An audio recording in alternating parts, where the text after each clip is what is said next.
Janmashtami corona संकट में भी कम नहीं होगी आयोजनों की भव्यता। भव्य रूप से सजाए जा रहे हैं ब्रज में मंदिर। पूर्ण विधि विधान से मनाई जाएगी जन्माष्टमी। श्री कृष्ण जन्माष्टमी की तिथियों को लेकर कोई भ्रम नहीं। 12 अगस्त को मनेगा पर्व। मथुरा तीज त्योहार हमें संकट से लड़ने का उत्साह देते हैं। धार्मिक पर्व सिर्फ आस्था के वाहक ही नहीं, उत्साह के संचालक भी हैं। कोरोना संकट में भी श्री कृष्ण जन्माष्टमी पर मंदिरों की रौनक कम नहीं होगी। प्रमुख मंदिरों को भव्य रूप से सजाया संवारा जा रहा है।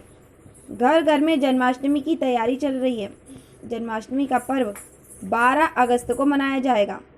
इससे एक दिन पूर्व यानी श्री कृष्ण जन्माष्टमी की पूर्व संध्या पर गोकुल के नंद भवन में जगत के पालनहार भगवान श्री कृष्ण और गोकुल के नन्हे कान्हा का छठी पूजन होगा। ये बेहद ही रोचक और भावपूर्ण आयोजन होगा। ये कार्यक्रम समूचे ब्रज में गोकुल में ही मनाया जाता है। इसी के साथ जन्माष्टमी कार्यक्रमों की शुरुआत हो जाएगी। छठी पूजन 11 अगस्त की देर शाम को होगा। ब्रज सहित समूचे देश और विदेश में कृष्ण जन्माष्टमी का पर्व 12 अगस्त को मनाया जाएगा। भाद्रपद मास की अष्टमी तिथि को कृष्ण जन्मोपलक्ष्य में जन्माष्टमी पर्व मनाया जाता है। श्री कृष्ण जन्मस्थान सेवा संस्थान के सचिव कपिल शर्मा ने बताया कि श्री कृष्ण जन्मस्थान पर जन्माष्टमी 12 अगस्त को मनाई जाएगी। इधर ठाकुर द्वारिकाधीश मंदिर, वृंदावन के ठाकुर बांके बिहारी मंदिर में भी श्री कृष्ण जन्माष्टमी पर्व 12 अगस्त को ही मनाया जाएगा। ऐसी जानकारी मंदिरों के मीडिया प्रभारी और प्रबंधकों ने दी है। जनपद मुख्यालय से करीब 55 किलोमीटर दूर नंदगांव में 600 फुट ऊंची नंदीश्वर पहाड़ी पर स्थित नंदबाबा मंदिर के सेवायत मुकेश गोस्वामी ने बताया कि नंदगांव में श्री कृष्ण जन्माष्टमी पर्व 11 अगस्त को परंपरा अनुरूप मनाया जाएगा। उन्होंने बताया कि पूर्णिमा से ही कृष्ण जन्म की बधाइयों का दौर शुरू हो गया है। उन्होंने कहा कि कोविड-19 के नियमानुसार मंदिर में सेवायतों को छोड़कर स्थानीय एवं बाहरी श्रद्धालुओं को मंदिर में प्रवेश नहीं दिया जाएगा। श्री कृष्ण जन्माष्टमी के अवसर पर इस बार किस प्रकार की व्यवस्थाएं रहेंगी? कोरोना काल को देखते हुए किस प्रकार से इस महोत्सव का आयोजन किया जाएगा? ऐसा है, निश्चित रूप से ये अवसर जो कोरोना काल कह रहे हैं हम लोग, बड़ा दुर्भाग्यपूर्ण अवसर आया कि हम जिस दिन के लिए देश विदेश में करोड़ों लोग कृष्ण भक्त इस कृष्ण जन्मभूमि पे अपने आप को उपस्थित पाते थे, साकार रूप में या मीडिया के रूप में प्रभु के दर्शन करते थे। उसकी सन्निधि में अपना फिर 12 बजे जन्म के बाद में व्रत तोड़ते थे। तो मीडिया प्रसारण तो होगा, लेकिन साकार रूप से जो लाखों लाखों भक्तें आते थे वह इस साल नहीं आ पाएंगे। आप सभी लोग जानते हैं ये संभव भी नहीं था कि हम 6 फुट की दूरी की व्यवस्था जहाँ कर सकें, क्योंकि पिछली बार भी 34 लाख लोग थे जो कैलकुलेशन था गवर्नमेंट का। तो इतनी बड़ी संख्या में और भक्त आए, उनको कोई तकलीफ हो या कहीं कोई ये छूत की बीमारी ऐसी है, कोई संक्रमण हो जाए तो निश्चित रूप से हम सभी को कष्ट होता। और जो बड़े बड़े उत्सव हैं, जैसे पिछली बार रामनवमी अयोध्या में इसी रूप में बनी, अभी आपने देखा जो कावड़ यात्रा है वो भी रुकी। तो बड़े बड़े जगन्नाथ जी की यात्रा भले सुप्रीम कोर्ट ने मार्गदर्शन दे दिया, लेकिन वो भी सीमित थी, संख्या बिल्कुल, तो संख्या लिमिटेड थी।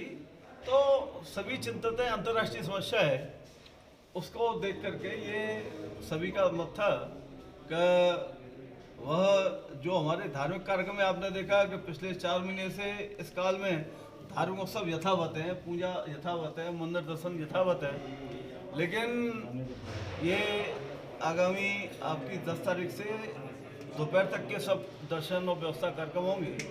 उसके तदोपरांत 13 तारीख को शाम को 4 बजे आम भक्तों के लिए दर्शन खुलेंगे। लेकिन जो हमारे अभिषेक के कार्यक्रम, सुबह के जो भगवान के जो भजन बंदन और पुष्पांजलि, वह उसमें कोई अंतर नहीं है। आप देख रहे हैं कि भगवान की दिव्य सजावट मंदिर प्रांगण चाहता हो रही है, सब व्यवस्था होंगी, तो वह व्यवस्था में कोई कमी नहीं है। केवल एक है कि जैसे शासन प्रशासन से भी आग्रह किया गया है कि वो बड़ी बड़ी स्क्रीन लगवाएं जगह जगह, और लाइव टेलीकास्ट ज़्यादा से ज़्यादा कराएं, मतलब जिससे कि लोग जो घर बैठे देश विदेश में दर्शन कर सकें और किसी को ये महसूस ना हो कि वो इस पवित्र दिन में भगवान के दर्शन से वंचित हो गया। लेकिन निश्चित रूप से जो आम श्रद्धालुओं की या कोई भी होगा, केवल ये तय हुआ है कि जो व्यवस्था में होंगे प्रशासन अधिकारी वही आएंगे, उसके अलावा जैसे जन्मभूमि व्यवस्था में वही आएंगे, उसके अलावा अतिरिक्त तो कोई भी यहाँ भीतर नहीं आएगा, जिससे कोई ये ना कहे कि साहब कुछ भी आए या कुछ भी, हमारे लिए सब VIP है। जो भी श्रद्धालु जन्मभूमि में आता है वो सभी VIP है, सभी विशिष्ट है, जो भगवान का भक्त है, उसमें कोई हम जो भेदभाव कभी भी नहीं करते। इसलिए कहीं ये भी सबसे प्रार्थना की गई है कि यदि नियम है सबके लिए दर्शन, हाँ व्यवस्था के लोग जो आएंगे वो आएंगे, वो कोई भी अधिकारी हो या कोई भी हो वो तो रहेंगे, हमारे जन्मभूमि के भी वही लोग रहेंगे जो वहाँ व्यवस्था में, अतिरिक्त कोई भी नहीं आएगा, जिससे किसी को ये क्वेश्चन हो कि साहब कुछ लोग आ रहे हैं कुछ लोग नहीं आ रहे हैं, तो ऐसा भी कुछ भी नहीं होगा। और उत्सव धूमधाम से, हमें तो अभी इच्छा थी कि शुभ रामलला का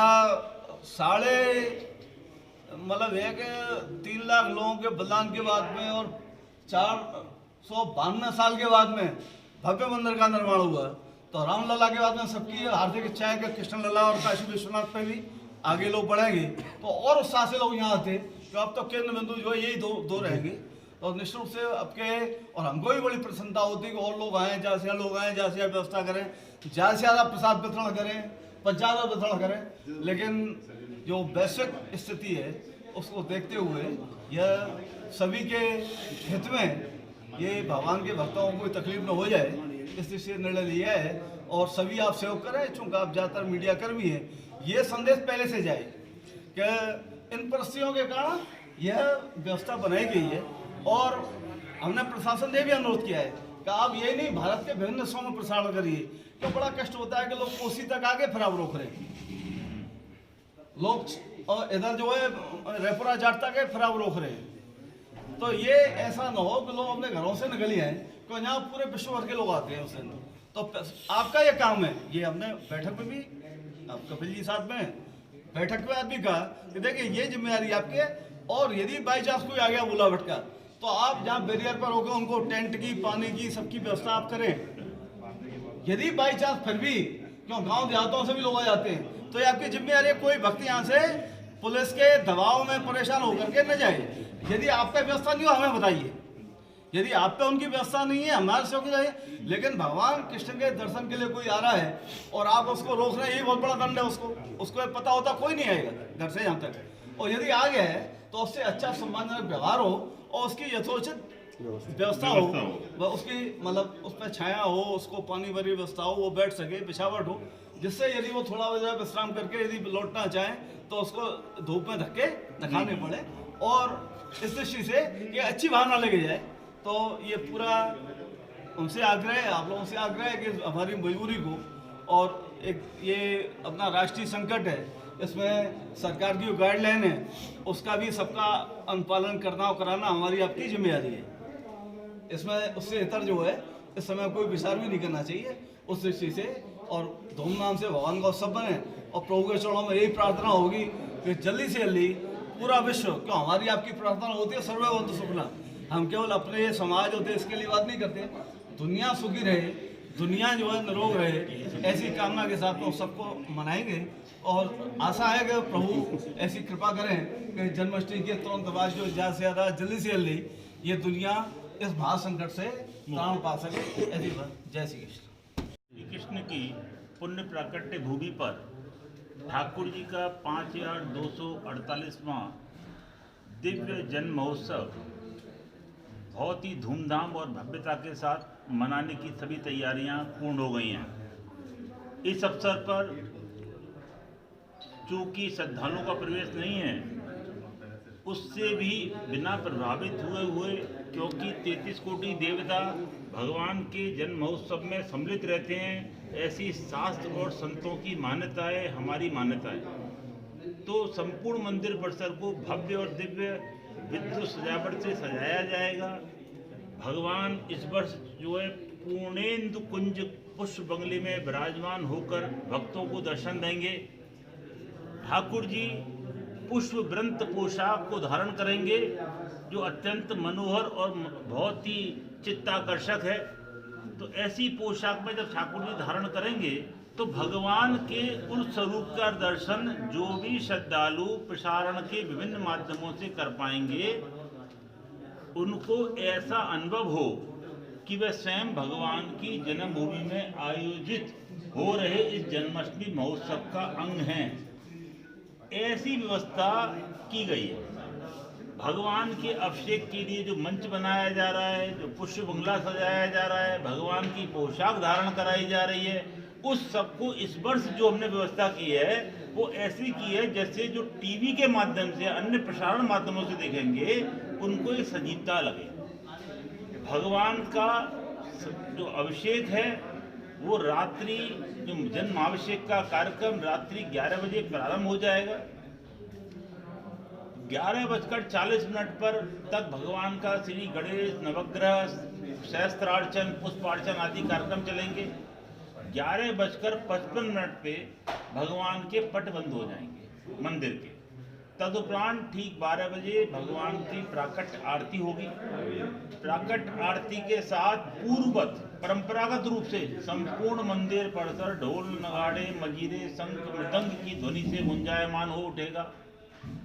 तदुपरांत भगवान का जन्माभिषेक 33 कोटि देवताओं के स्वरूपा भगवती कामधेनु स्वरूपा रजत स्वर्ण मंडित रजत गौ के द्वारा किया जाएगा।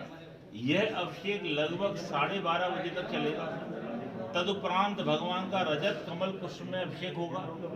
तदुपरांत भगवान का श्रृंगार होगा, श्रृंगार आरती होगी, शयन आरती होगी। रात्रि 1 बजे भगवान के मंदिर के कपाट बंद कर दिए जाएंगे। इस वर्ष कोविड-19 के दिशा निर्देशों के अनुपालन में सभी व्यक्तियों के स्वास्थ्य, उनकी प्रसन्नता के लिए यह निश्चय किया गया है कि श्री कृष्ण जन्मभूमि पर जन्म महोत्सव के समय जो एक बृहद मात्रा में लाखों लड्डू की संख्या में प्रसाद बढ़ता था, इस वर्ष प्रसाद वितरण नहीं होगा, क्योंकि हम नहीं चाहते कि किसी भी रूप में जन्म स्थान के इस महोत्सव से किसी की कोई हानि हो। ठाकुर जी से माध्यम ने बताया सर्वे भवन्तु सुखिनः सर्वे सन्तु निरामया, तो कोविड-19 की गाइडलाइन के अनुरूप प्रसाद वितरण नहीं होगा। मंदिर में अत्यंत सीमित संख्या में जो पूजाचार्य और मंदिर की व्यवस्थाओं से जुड़े ट्रस्ट और ट्रस्ट के लोग ही उस महाभिषेक कार्यक्रम या अन्य कार्यक्रमों में रहेंगे। विगत वर्षों की अपेक्षा 10% से भी कम कर्मचारियों को इस महोत्सव में प्रयोग किया जाएगा, उनकी सेवा ली जाएगी, जिससे सोशल डिस्टेंसिंग कोविड-19 के जितने दिशा निर्देश हैं उनका कठोरता से हम पालन कर सकें। भगवान का जन्मोत्सव बहुत ही धूमधाम और भव्यता से मनाया जाएगा। यद्यपि कोविड-19 से संपूर्ण विश्व त्राहिमाम कर रहा है, लेकिन इससे उत्सव की भव्यता दिव्यता पर कोई अंतर नहीं पड़ेगा। हमें विश्वास है कि जो भी श्रद्धालु प्रसारण के विभिन्न माध्यमों से इस महोत्सव का दर्शन करेंगे, उनको अलौकिक पुण्य और आनंद की प्राप्ति होगी। जय श्री कृष्ण।